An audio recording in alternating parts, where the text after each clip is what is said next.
Hi guys, share ko lang yung ganap sa school namin ngayong Valentine's. Samahan niyo akong mag-prepare guys.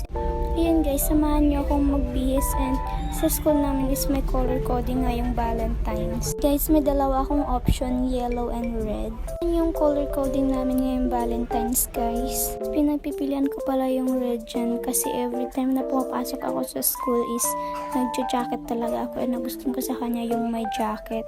Guys, pag hindi ako nagja-jacket, nagkakaroon ako ng kulay red na pantal-pantal. Pag naaarawan siya guys, dumadami siya at saka makati.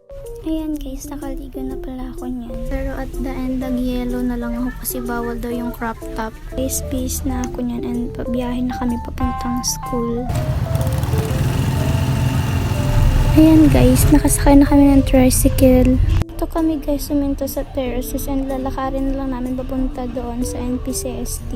Sobrang init guys and magpayong pala tapos di ko naman binuksan.